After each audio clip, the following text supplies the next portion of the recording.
Olá, tudo bem? Estamos de volta aqui mais uma vez para darmos continuidade ao nosso estudo da lição deste trimestre. Estamos já na lição de número 11. O tema da lição dessa semana é o que mais eu poderia ter feito? Bem, antes de nós entrarmos propriamente no estudo da lição, eu não poderia deixar de agradecer a cada um de vocês, que tem orado pela nossa família.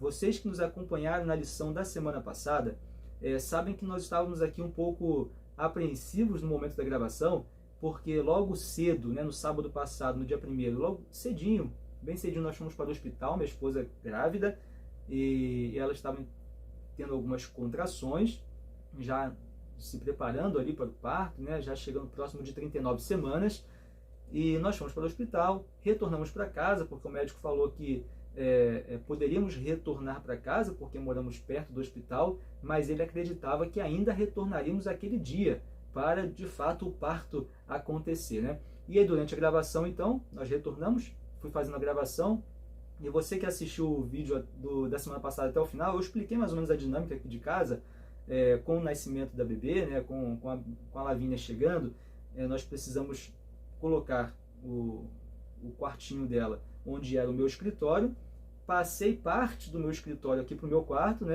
E aí, então, minha esposa estava aqui na minha frente, na cama, deitada, contando as contrações no aplicativo, a cada 3, 4, 5 minutos ali, colocando no aplicativo as contrações acontecendo, e estávamos então nessa apreensão, gravando, ao mesmo tempo ali olhando para ela, aguardando ali, vendo, e aí, vai acontecer, está acontecendo alguma coisa.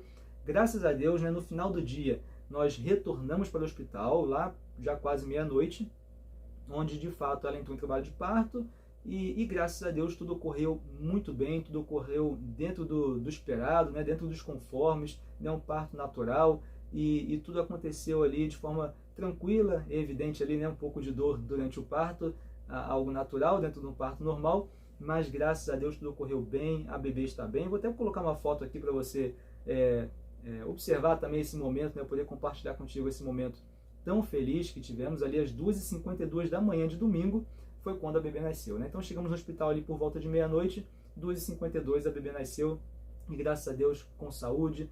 A minha esposa também, a Rebeca, está com saúde, está tranquila, e estamos aqui muito felizes, com a chegada da Lavínia. O meu pedido é que você continue orando pela nossa família, orando aqui para que Deus nos conceda sabedoria, para nos lidarmos aí com essa novidade, e possamos aí ser capacitados por Deus para ajudar a Lavínia a trilhar nos caminhos do Senhor, Esse é o nosso objetivo aqui, com certeza, Então, que você possa continuar orando pela nossa família, e mais uma vez, muito obrigado, pelo carinho, por várias mensagens que nós recebemos, tanto no YouTube, no Instagram, aqueles que têm meu contato pessoal também mandaram mensagem pelo WhatsApp.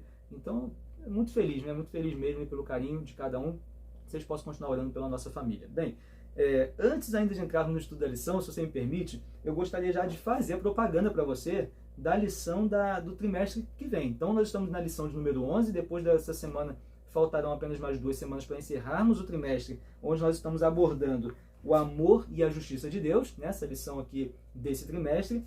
E no próximo trimestre, nós estudaremos alusões, imagens e símbolos, como estudar a profecia bíblica. Para você que ainda não adquiriu, você pode estar adquirindo lá no site da Casa Publicadora Brasileira, mas não esqueça que você também terá de forma gratuita no CPB+, você coloca no site lá no Google, CPB de Casa Publicadora Brasileira, CPB+. Ou também você pode ter no aplicativo 7Me, 7 de 7, 7Me. E aí você terá também de forma gratuita a lição da Escola Sabatina nesse aplicativo. Não somente a lição da Escola Sabatina dos Adultos, você tem ali as meditações diárias, tanto a meditação diária, meditação da mulher, meditação jovem, lição jovem, enfim, e diversos materiais muito interessantes no aplicativo 7Me, tá? 7 de 7 em inglês, 7Me, você terá então também ali a lição de forma gratuita. Então não esqueça, não deixe de já adquirir a sua lição, de já se preparar para estudar também a lição do próximo trimestre, tá bom? E vamos então iniciar o estudo da lição aqui dessa semana. Obrigado por ter me permitido usar os primeiros minutos aí para esses agradecimentos, e também já colocar a lição da próximo trimestre. E vamos iniciar então o estudo da lição dessa semana. Tema, mais uma vez, o que mais eu poderia ter feito? Na lição anterior, nós vimos que dentro do conflito cósmico entre o bem e o mal, entre Deus e Satanás, há algumas regras, né, que foi chamada de regras de engajamento, algumas regras de atuação dentro desse conflito. Então, existem algumas limitações de atuação, tanto de Deus quanto do inimigo, dentro desse grande conflito, tendo em vista que o objetivo final nesse grande conflito é que o caráter de Deus ele seja demonstrado, né? O verdadeiro caráter de Deus ele seja demonstrado. Por isso não é uma guerra, nós já estamos falando em algumas lições, que não pode ser ganha pela força, porque força, Deus é todo poderoso, ele poderia usar a sua força para eliminar o mal à força. Mas se ele fizesse isso à força, o mal, assim, ele poderia até ser eliminado, né? O mal, o Satanás, os seus anjos que caíram, poderia até ser eliminado, mas o espírito da rebelião, ele continuaria.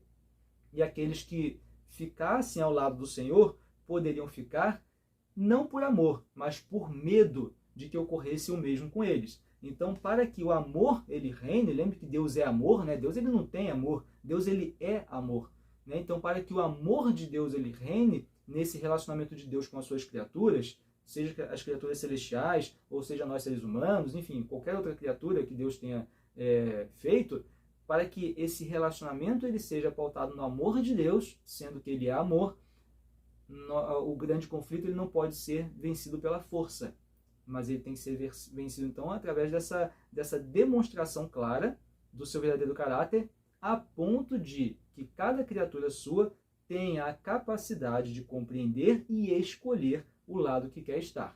Então, dentro desse contexto, justamente, desde a lição número 7, lembra que a lição número 7 nós falamos sobre a questão do mal, né, o problema do mal. Na lição 8 nós falamos sobre o livre-arbítrio. Na lição 9 nós falamos sobre o conflito cósmico. Na lição 10, que foi anterior, nós falamos sobre essa questão das regras de engajamento.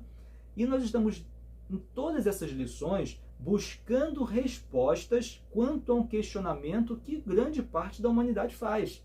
Que questionamento é esse? Por que o mal existe? Por que, se Deus é um Deus de amor, ele permite que o mal aconteça? É um questionamento que grande parte da humanidade faz. E nessas últimas lições, desde a lição número 7 ali, nós estamos conseguindo buscar algumas respostas para essa pergunta. E é interessante que dentro desse contexto, a lição dessa semana, ela começa trazendo uma ilustração, né? Na verdade uma história infantil, publicada numa revista, onde diz que Denis, um menino órfão, lá na Idade Média, né, foi adotado por uma família lá na Idade Média, e esse menino órfão, né, adotado, ele viveu grande parte da sua vida alimentando um ódio ao seu rei, porque o seu rei separou Denis de seus pais por conta da peste negra. Lembra que lá na Idade Média nós tivemos essa questão da peste negra, né, já ao final da Idade Média, né, chamada Baixa Idade Média, onde 1/3 da população europeia foi dizimada, foi morta por conta da peste negra. Então, uma peste que, né, dizimou grande parte da população europeia, e ali nós vemos, nesse contexto, um rei separando uma criança dos seus pais, que ficaram doentes por conta da peste negra, e esse menino, por não entender o motivo da separação, né, o motivo que esse rei lá levou, né, mandou seus soldados tirarem essa criança desses pais, por ele não ter entendido, ele foi alimentando um ódio a esse rei. Mas essa criança, né, o Denis, quando cresceu, ele entendeu os motivos pelos quais o rei havia mandado os soldados separá-lo de seus pais, né, por conta da doença, para que ele não ficasse doente também, para que essa doença não afligisse o Denis, essa criança. Interessante que nós, muitas das vezes, nos apegamos a algumas questões, algumas ações de Deus, alguns acontecimentos, que seja no dia a dia, e definimos se isso é bom ou ruim antes de entender o contexto. Porque se eu fizesse a seguinte pergunta para você, antes de eu falar sobre essa ilustração, sobre essa história, se eu fizesse a seguinte pergunta para você: é bom ou ruim separar uma criança de seus pais? Se eu fizesse só essa pergunta, antes de eu contar essa história, muito provavelmente a sua resposta seria: Daniel, é óbvio que é ruim. É óbvio que é ruim separar uma criança de seus pais. É lógico que é ruim. Mas entenda que nesse contexto dessa história, não é ruim, não foi ruim. Foi uma separação necessária. Uma separação ruim por um lado, mas boa para aquele menino, para que ele não fosse também ali acometido por essa doença. E é interessante isso porque nós nos pegamos muitas das vezes, né, questionando Deus por que Ele permite que algumas coisas aconteçam na nossa vida, por que Ele permite que algumas tragédias aconteçam na nossa vida, porque a gente fica muito apegado nessa questão de isso ser bom ou ruim. Ah, se acontecer isso é bom, se acontecer isso é ruim. E a gente não pensa no contexto, naquilo que está por trás, naquilo que Deus ele quer nos mostrar através daquele acontecimento. Não à toa, a Bíblia ela vai falar o quê? Tudo coopera para o bem para aqueles que amam a Deus. Então, mesmo que alguns acontecimentos pareçam ruins, lembre-se, tudo coopera para o bem para aqueles que amam a Deus.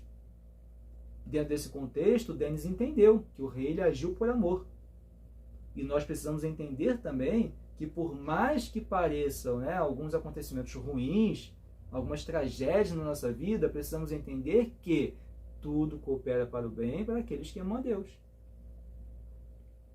Precisamos nos apegar nessa questão, nessa promessa, e deixar de ficar pensando se aquilo é bom ou é ruim, aquilo é bom ou é ruim. Não, tudo coopera para o bem para aqueles que amam a Deus. Acabou. Ponto. Não precisa mais ficar definindo se é bom, ruim, se é bom, ruim, se é bom, ruim. Tudo coopera para o bem para aqueles que amam a Deus. Desculpa eu estar repetindo isso, mas isso precisa ficar na nossa mente. A gente parar de ver situações e ficar definindo se é bom, se é ruim, isso é um absurdo, não é para acontecer. Tudo coopera para o bem para aqueles que amam a Deus. Ponto. Acabou. E aí, nesse contexto, na sequência, a lição ela vai nos ajudando a justamente entender, né, continuar entendendo a ideia, né, de buscar essas respostas dentro desse contexto da existência do mal, né, num contexto onde nós temos um Deus de amor, por que ele permite que o mal aconteça. No entanto, tem um texto da lição muito interessante que eu destaquei que diz assim: quando todas as nossas tentativas de obter respostas não satisfazem, podemos olhar para Jesus na cruz e, por meio dele, perceber que podemos confiar em Deus, mesmo com todas as perguntas que permanecem sem respostas. Então veja, mesmo que nós não consigamos entender todas as respostas, ou mesmo que nós não consigamos obter respostas para tudo que acontece nesse mundo, para todo o mal que às vezes, né, parece que reina nesse mundo. A verdade é essa, parece que a maldade reina nesse mundo. Por mais que a gente não consiga obter respostas para todas essas indagações, para todos esses questionamentos, nós precisamos olhar para a cruz e confiar. Se você não tem resposta para o mal que acontece na sua vida, se você não consegue entender, se você não consegue enxergar que existe um Deus de amor por trás, trabalhando na sua vida, trabalhando naquilo que está acontecendo na sua vida, né? E no final, com certeza, né, ele tem um propósito para aquilo. Se você não consegue enxergar isso, a lição diz assim: se você não consegue entender, se você não consegue achar resposta, faz o seguinte: olha para a cruz, porque ali está a demonstração máxima de amor desse Deus maravilhoso por cada um de nós. Ali está a demonstração máxima desse Deus, de amor máximo, né, que esse Deus tem. Lembre-se, ele não tem amor, ele é amor, né? Então, assim, ele sendo amor, a sua demonstração máxima é justamente se fazer homem e morrer em nosso lugar. Então, na cruz está ali essa demonstração. Então, quando nós duvidamos, muitas das vezes, desse amor, né, que Deus ele é, muitas vezes nós duvidamos desse amor que ele demonstra para conosco, tem um momento específico onde você não vai duvidar, onde vai tirar todas as suas dúvidas, que é olhando para a cruz. Olhe para a cruz. Veja ali Jesus morrendo, crucificado. E ali você não terá dúvidas do amor maravilhoso que Deus demonstra para cada um de nós. Então é isso que a lição quer nos mostrar. E aí dentro desse contexto que a lição vai fazer essa pergunta, né? A pergunta do título da lição, o que mais eu poderia ter feito?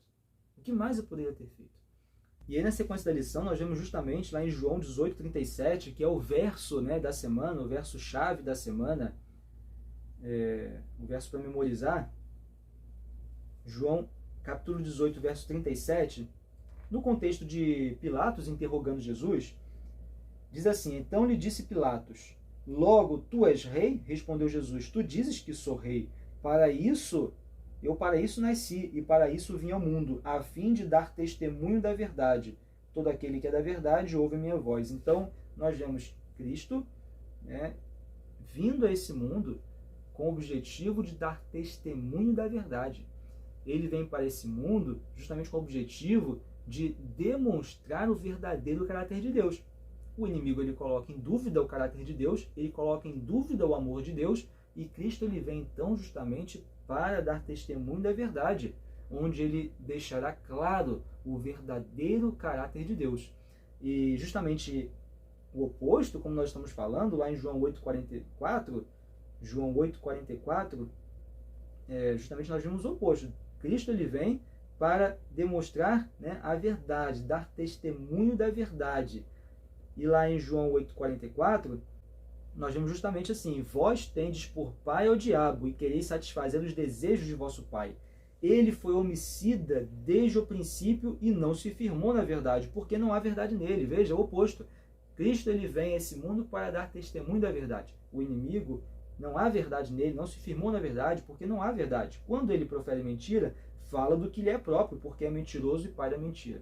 Então, o oposto. Nesse conflito cósmico, nós temos Cristo ele vindo a esse mundo para dar testemunho da verdade, enquanto o inimigo está aqui mentindo, caluniando, enganando. Por quê? Porque ele é o pai da mentira, né? Ele fala do que ele é próprio porque é mentiroso e pai da mentira. Então veja a oposição nesse conflito cósmico, né? Verdade e mentira. Essa é uma oposição, verdade e mentira. Cristo vem dar testemunho da verdade, mostrar o verdadeiro caráter do pai, o inimigo propagando mentira, engano, né? Mantendo o seu engano, questionando, colocando em dúvida o verdadeiro caráter de Deus. E aí na sequência nós vemos lá em Romanos 5,8, né? O inimigo ele vai lançar dúvidas sobre o caráter de Deus, ele vai lançar dúvidas sobre o verdadeiro amor, né, do Pai. Mas em Romanos 5,8 nós temos justamente a prova do amor de Deus, né? Mas Deus prova o seu amor para conosco, em que Cristo morreu por nós, sendo nós ainda pecadores. Como nós falamos anteriormente, é a demonstração de amor desse Deus maravilhoso para conosco. Cristo morrendo por nós, sendo nós ainda pecadores. Então nós precisamos ter essa certeza do amor do Pai por cada um de nós. Por mais que pareça que o mal está reinando, por mais que pareça que Deus ele não trabalha em meio a tanto sofrimento, por mais que pareça que ele está descansando e deixando as coisas acontecerem aqui no mundo de qualquer forma, por mais que pareça. Mas essa não é a verdade. Isso é o que o inimigo quer que nós pensemos. Mas a verdade é que ele nos ama tanto, e nos ama tanto a ponto de ter morrido em nosso lugar, né? Através da pessoa de Cristo Jesus, um Deus que se fez homem e veio a esse mundo e morreu em nosso lugar. Então, quando nós duvidarmos do seu amor, precisamos olhar para a cruz, porque ali nós vamos ver justamente a máxima demonstração de amor desse Deus maravilhoso pela humanidade, né? E nós precisamos entender que nesse grande conflito, a vitória ela é certa. A vitória de Cristo é certa. Lá em Apocalipse 11, verso 15, Apocalipse 11, verso 15 diz: e tocou o sétimo anjo a trombeta, e houve no céu grandes vozes que diziam: os reinos do mundo vieram a ser de nosso Senhor e do seu Cristo, e ele reinará para todo sempre. Que certeza maravilhosa! E ele reinará para todo sempre. A vitória já é certa. A vitória já é certa. E dentro desse grande conflito, então, nós temos o bem e o mal, Deus e Satanás, né, lados opostos, verdade e mentira. A pergunta que fica é: de que lado você está nesse grande conflito? De que lado você está nesse grande conflito? Aí você pode muito bem me responder: Daniel, eu estou do lado de Deus, eu estou do lado do bem, é claro que eu estou do lado do bem, estou do lado certo. Deixa eu falar uma coisa para você. essa resposta, né, essa pergunta, melhor dizendo, ela não é respondida apenas com palavras. Ela não pode ser apenas respondida dizendo: estou do lado de Deus, estou do lado certo, estou do lado do amor. Essa pergunta ela não pode ser respondida com palavras. Essa pergunta ela é respondida com as nossas ações do dia a dia, com as nossas atitudes. É assim que vamos responder essa pergunta. Que lado você está? Não precisa me responder, mas olhe para a sua vida. Será que nós estamos vivendo como alguém que realmente está do lado de Deus? Será que nossa vida ela condiz com alguém que realmente está do lado de Deus e da verdade? Eu não sei se você tem o costume de ler a meditação diária, mas a meditação diária desse ano foi escrita pelo Rodrigo Silva. Numa das meditações, ele trouxe de forma muito interessante a ideia do ateu, né? O ateu teórico e ateu prático. O ateu teórico é aquele que diz, né, que realmente não acredita em Deus e pronto. Ele não acredita, né? Na teoria também não acredita em Deus. Ele não acredita na existência de Deus. Pronto, acabou. Agora o ateu prático é aquele que diz que acredita em Deus, aquele que diz que crê em Deus, mas ele vive como se não acreditasse. Olha que interessante. E justamente nesse contexto nós temos aí a resposta, a maneira de responder essa pergunta. De que lado você está nesse grande conflito? O que as suas atitudes elas respondem? Né? As suas atitudes do dia a dia condizem com uma pessoa que está do lado de Deus ou uma pessoa que está do lado do inimigo? Entenda e lembre-se, você já deve ter escutado isso várias vezes, não existe meio termo, não existe em cima do muro. Né? Existe até uma ilustração que diz que quem está em cima do muro, o inimigo não se preocupa, porque o muro também é dele. Né? Tem uma ilustração que fala isso. Então, ou você está do lado de Deus, ou você está do lado do inimigo. Não tem meio termo. Não tem meio termo. E cada vez que passa o tempo, cada vez que nós nos aproximamos mais do final, né, do grande final desse conflito cósmico, o bem e o mal ficam cada vez mais claros para cada um de nós. Por que precisa ficar claro? Para nós precisarmos escolher o bem e o mal, ele precisa estar claro. Né? Então, esses lados eles precisam estar bem claros para que nós possamos fazer a nossa escolha, tomar a nossa decisão. E cada vez que nos aproximamos do final da história desse mundo, do final do grande conflito, o bem e o mal, né, a oposição está cada vez mais clara. E tendo essa clareza, qual é a sua escolha? Tendo essa clareza, de que lado você se coloca? Lembrando, não é responder com palavras, mas as nossas atitudes é que vão responder, de fato, de que lado nós estamos. E fica aí essa reflexão. Ainda continuando aqui na lição, agora na segunda-feira, nós temos que a derrota completa do inimigo vai ocorrer em duas fases. A derrota completa do inimigo ocorre em duas fases. A primeira fase, né, vem com a obra de Cristo que ele realizou na cruz, onde ele reflete, então, onde ele refuta, as acusações de Satanás. Então, a primeira fase da derrota completa do inimigo ocorre na cruz. Na cruz ele vai refutar as acusações. Então, o inimigo ele coloca em dúvida o amor de Deus, e Cristo ele vem então para confirmar o amor de Deus. Né? E ali ele refuta então as acusações do inimigo, né? E o inimigo ele fica ali numa posição bem complicada, digamos assim, nesse grande conflito, porque as verdadeiras intenções dele, né, quando ele assassina de fato Jesus, isso fica claro para todo o universo. Né? Então, quem tinha dúvida ali, né, nos seres celestiais, que talvez tivesse alguma dúvida, alguma coisa nesse sentido, ali fica muito claro, né, quando o inimigo ele assassina Cristo Jesus. Então ali na cruz ele vai refutar as acusações do inimigo, e ali então é a primeira fase da derrota completa do inimigo. E a segunda fase, futuramente então, quando o inimigo, né, quando Satanás e seu reinado será completamente destruído. E nós temos a certeza que a vitória de Deus ela é certa. A vitória de Deus ela é certa. A palavra de Deus nos deixa isso muito claro. Né? Não tem como ser diferente. E por que às vezes a gente ainda continua, né, demorando para estar do lado de Deus? Por que às vezes a gente ainda fica se demorando nas nossas decisões?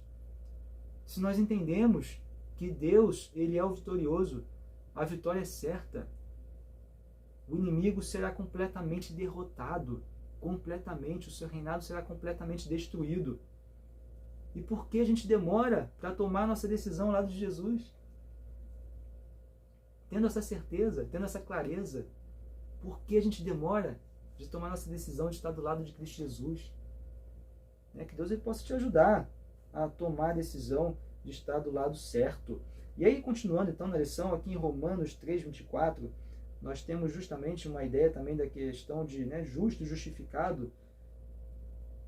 Na lição de segunda-feira, Romanos capítulo 3, verso 24, no contexto, no verso 23 diz assim, porque todos pecaram e destituídos estão da glória de Deus. Verso 24, sendo justificados gratuitamente pela sua graça, pela redenção que há em Cristo Jesus. Então veja, a morte de Cristo Jesus, ela justamente vai nos justificar gratuitamente pela sua graça. Nós não podemos justificar os nossos pecados.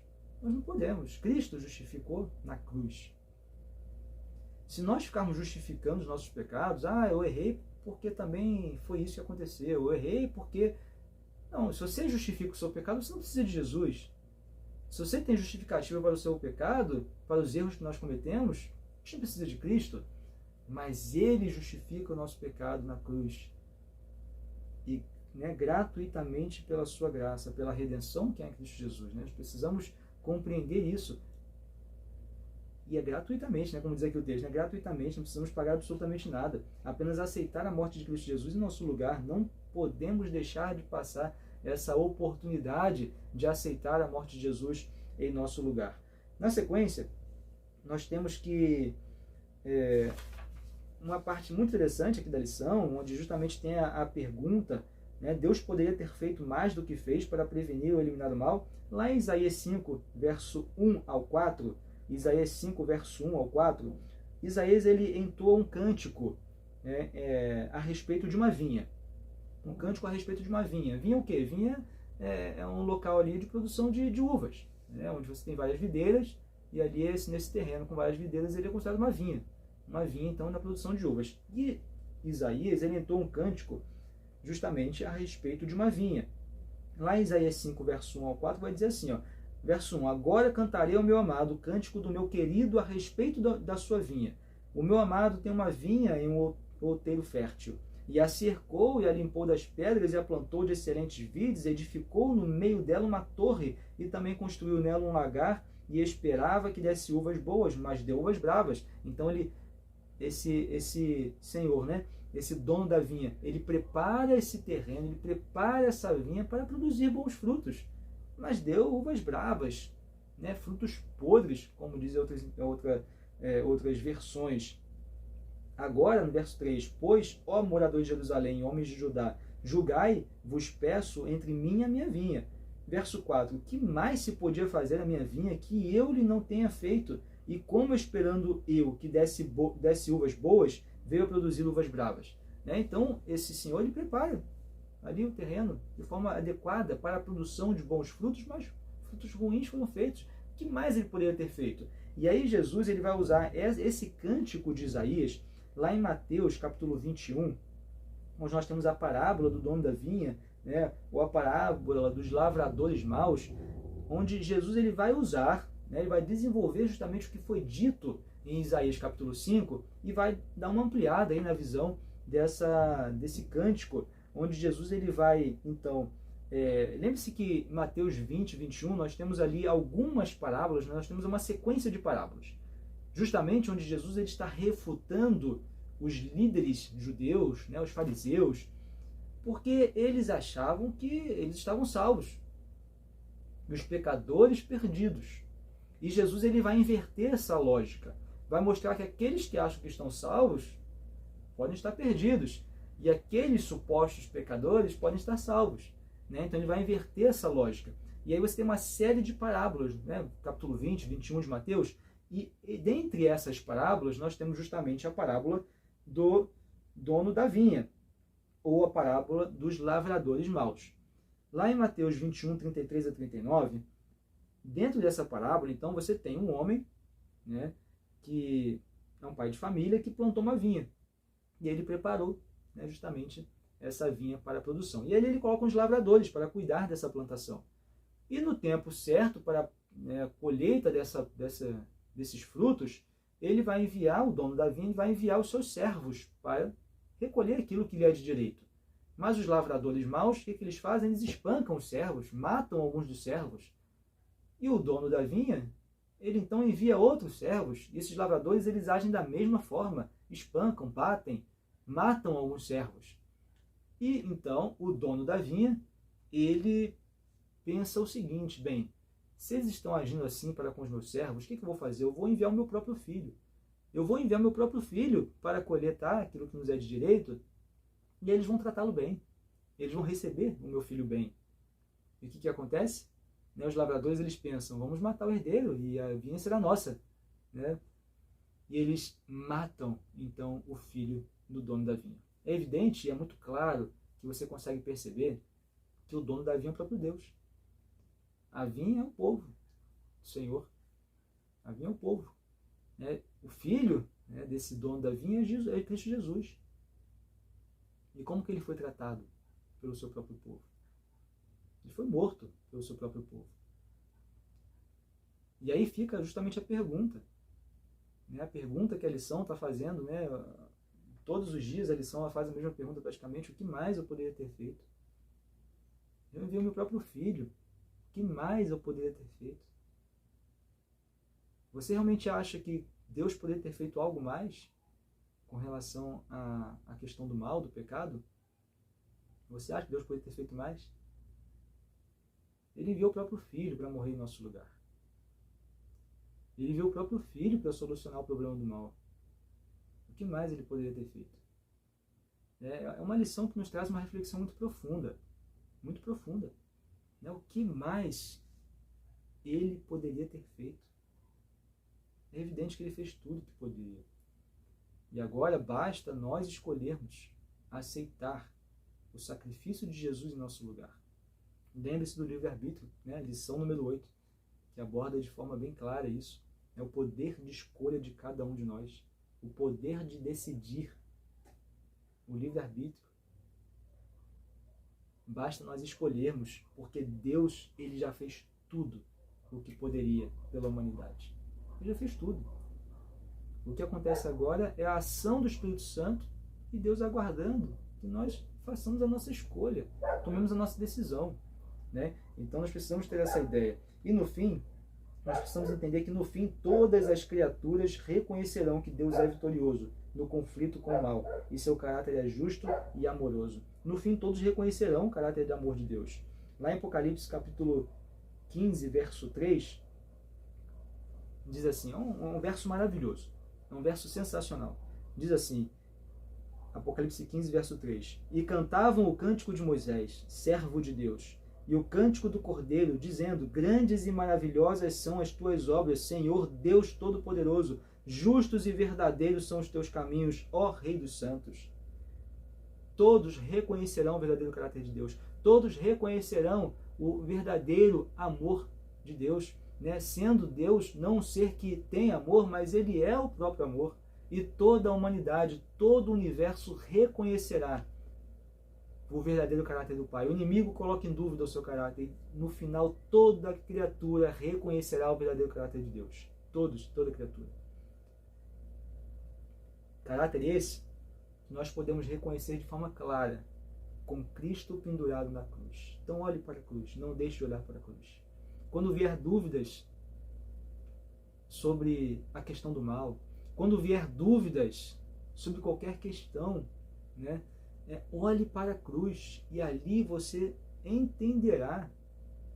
Talvez você não tenha as respostas de forma muito clara, mas você compreenderá que sim, é um Deus que nos ama.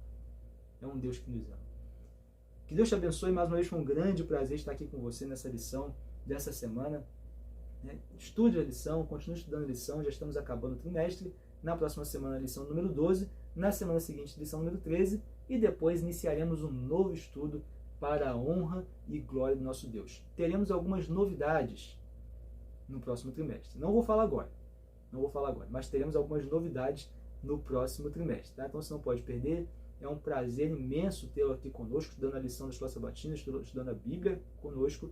E não deixe de fazer o seu estudo diário na sua casa, no seu lar, com a sua família. Abra a palavra de Deus e assim você melhorará a sua comunhão com o Pai. E com certeza, muitas dúvidas você conseguirá sanar através de uma comunhão profunda com Cristo Jesus. Que Deus te abençoe.